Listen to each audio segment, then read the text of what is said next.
Listen to me carefully, chosen one. If you're here, it's not because you're curious. It's because something hurts in a place you never expected. The distance growing inside your own family has left you confused, unsettled, maybe even ashamed for feeling relief mixed with pain. You've asked yourself questions you never wanted to ask.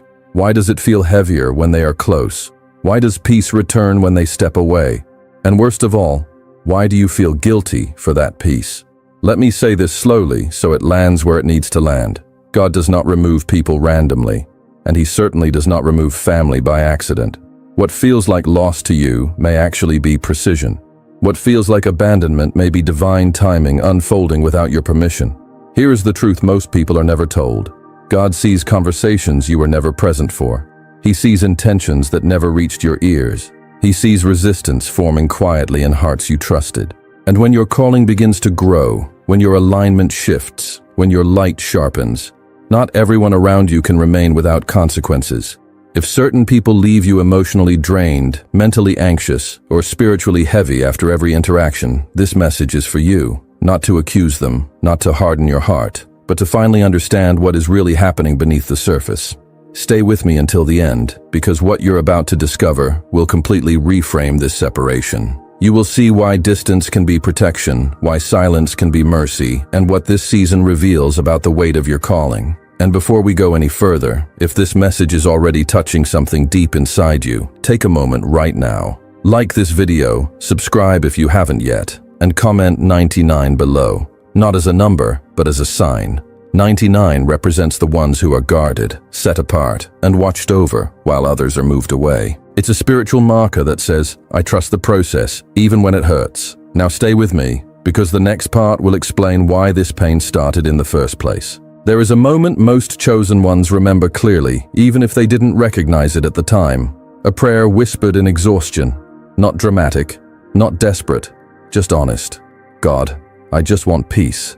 And here is where almost everyone misunderstands what happens next. God rarely answers that prayer by changing people. He answers it by changing access, because peace is not produced by convincing others to behave differently. Peace is produced by removing what constantly disturbs your alignment. This is why the shift feels sudden. One day the dynamic is familiar, even if painful. The next, something is off. Conversations shorten, invitations stop. The emotional thread weakens without explanation, and you're left wondering what you did wrong, replaying moments, searching for a mistake. But what if nothing went wrong? What if God didn't correct them, because He was correcting the environment around you? Certain family members don't consciously decide to oppose your growth. That's what makes it confusing. Their resistance is subtle. It doesn't announce itself as hatred. It disguises itself as concern, as jokes that land just a little too sharp, as advice that sounds reasonable but consistently pulls you back instead of forward. You're changing. You're doing too much. Don't get your hopes up. These words don't sound violent, but they quietly compress your spirit. And over time, that compression becomes suffocating. What they feel, even if they can't articulate it, is disruption. Your elevation changes the hierarchy they're used to. Your clarity challenges patterns they've lived inside for years. Your discipline exposes comforts they refuse to release. And instead of confronting that discomfort, something in them pushes back. Not loudly, not aggressively, but persistently. God sees this long before you do.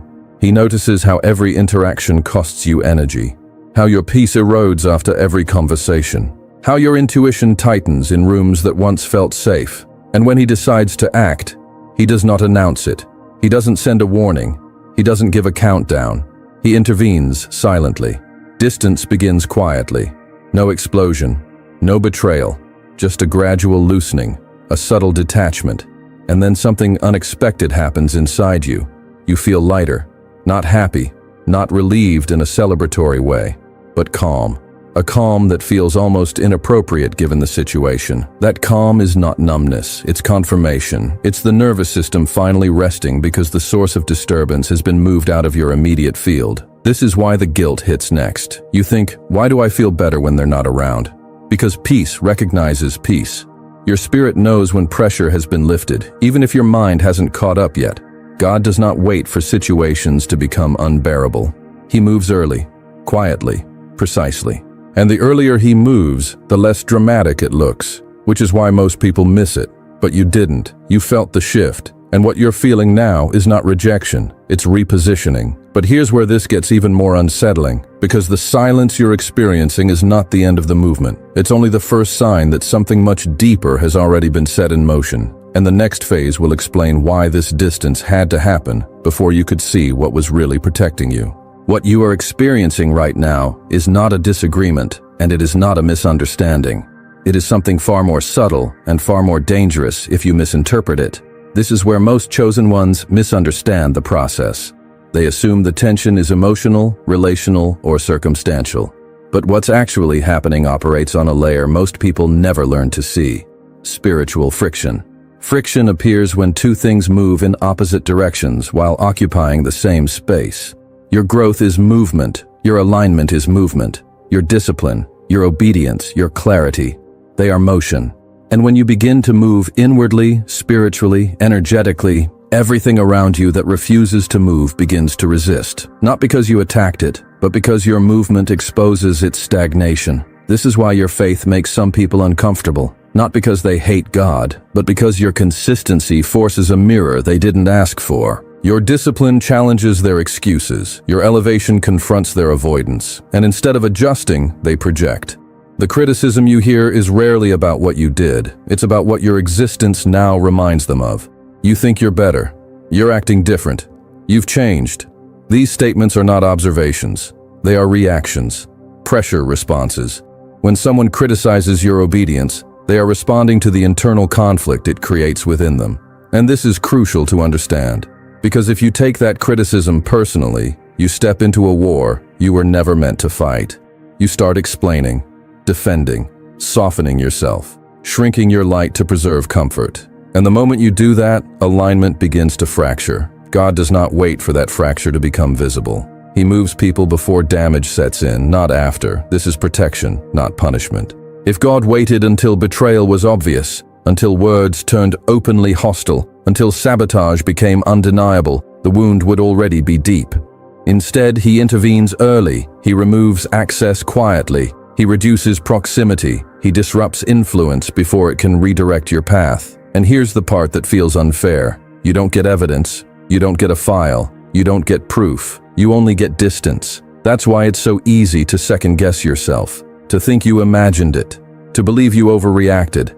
But God does not operate by your need for explanation. He operates by precision. The war was never meant to be visible because it was never meant to be yours. The moment you stop seeing criticism as a personal attack and start recognizing it as spiritual pressure, everything changes. You realize you were never being targeted. You were being tested for resilience, to see if you would abandon alignment for acceptance, to see if you would trade obedience for approval. And many chosen ones fail here because they fight back instead of stepping back. They try to win arguments instead of preserving clarity. They stay in rooms that drain them because leaving feels cruel. But God is not interested in who feels comfortable. He is interested in who remains aligned, and alignment cannot survive constant friction without consequence. So he creates separation, not as a dramatic exit, but as a strategic withdrawal. And right now, you are standing at the edge of understanding something most people never grasp. Because what feels like loss is actually insulation. What feels like distance is actually containment. And if you lean in just a little more, you'll start to realize something unsettling but powerful. The people being moved away were not your enemies, but they were never meant to walk where you're being led next. There is a principle woven into creation that most people overlook because it looks too harsh to be loving. But nothing God does is careless, and nothing he removes is without purpose. Pruning is not destruction. Pruning is intelligence. In nature, the branch that grows wildly without restraint does not become fruitful. It becomes heavy, tangled, and eventually weak. The gardener does not cut it because he hates it. He cuts it because he sees what it could become if excess weight is removed. This is exactly what is happening to you. Divine pruning always begins with separation, and separation always feels like loss before it reveals itself as preparation. God is not punishing you by removing emotional attachments. He is teaching you where your strength was coming from. Many chosen ones don't realize how much energy they were drawing from people instead of from God until those people are gone.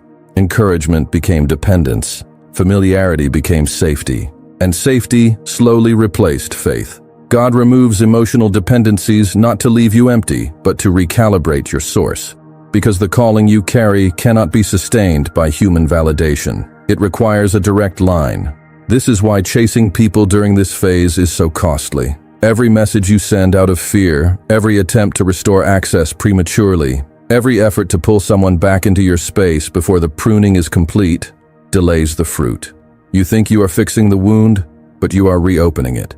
You are resisting the cut that was meant to heal. And here is the rule most people learn too late. When peace disappears, something or someone has taken a seat that belongs to God. Peace is not a mood. It is a signal. It is the indicator light on your alignment. When it flickers, pay attention. If your peace vanishes in someone's presence, it is not because you are weak. It is because that connection is misaligned with where you are being shaped. God will never compete with anyone for your reliance. If someone's voice carries more weight than his, that voice will eventually be quieted, not out of cruelty, but out of order. Letting go in this season is not an act of bitterness. It is an act of trust. Trust that God knows what you cannot yet see. Trust that what feels like subtraction is actually room being made. Trust that the silence you are learning to tolerate is training you to listen differently. Because once the pruning is complete, growth accelerates rapidly. But here is the part that should stop you in your tracks. Pruning does not last forever, but it must be completed fully. Partial release leads to partial fruit. And if you sense something inside you still gripping, still hoping, still waiting for permission to hold on, then this process is not finished yet. Which means what comes next will require even deeper surrender. This is the phase where protection depends less on what God is doing and more on how you respond. Separation exposes behavior. It reveals whether you trust the process or panic inside it.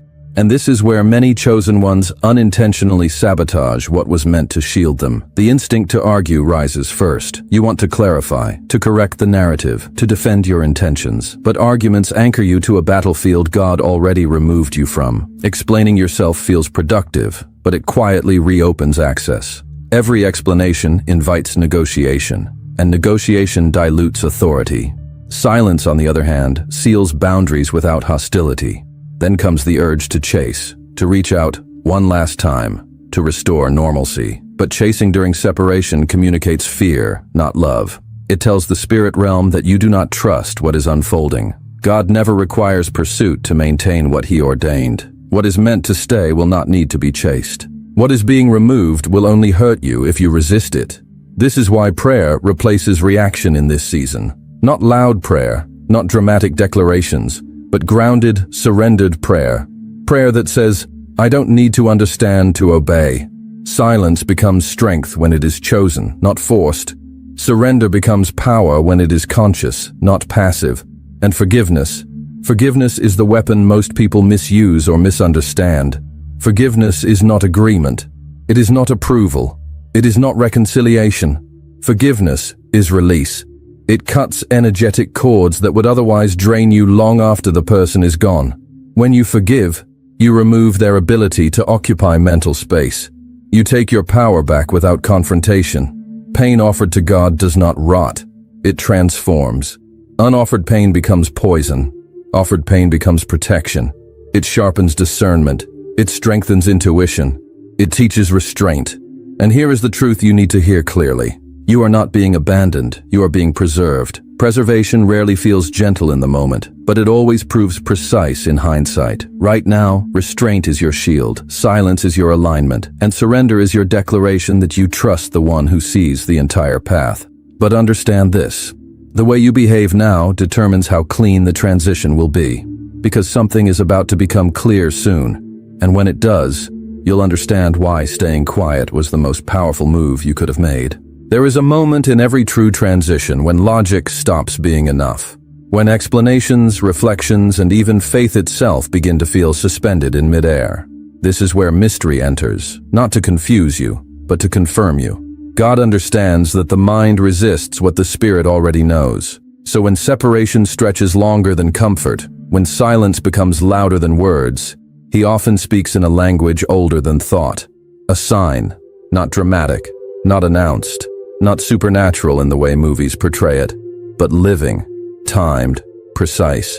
It appears when you are not searching for it, and that is why it lands so deeply.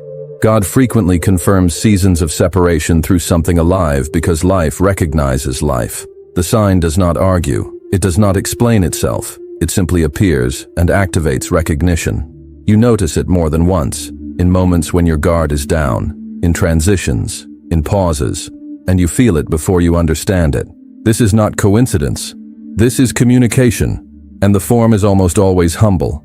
An animal, not charging, not threatening, not demanding attention, just present, watching, still, alert.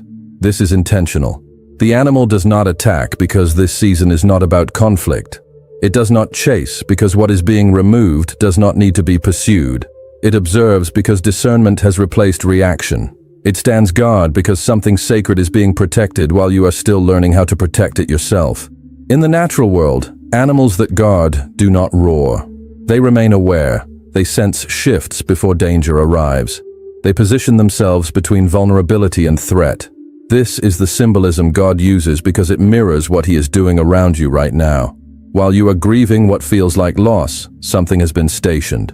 While you are questioning your decisions, something is watching what approaches. While you are learning restraint, something is ensuring nothing crosses the boundary prematurely. The sign is not meant to be worshipped, it is meant to be understood. It tells you, without words, that separation was authorized, that distance was permitted, that what left was not stolen, but removed. And most importantly, that you are not exposed in the aftermath. You are covered, watched, guarded. This is why the sign arrives quietly, because fear would distort it. Loud confirmation invites doubt. Subtle confirmation demands trust.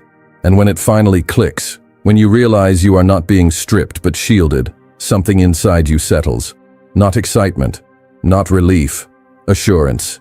Deep, steady assurance. This is not loss. This is guardianship. And once you see that, you will never interpret separation the same way again. Because what's coming next will make it undeniable why this season had to be confirmed before it could be completed. Take a breath and let this settle deeply inside you. What you've just walked through was not a story about loss. It was a revelation about selection.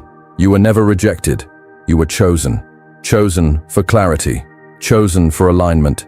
Chosen for a path that cannot be crowded by everyone who once had access to you.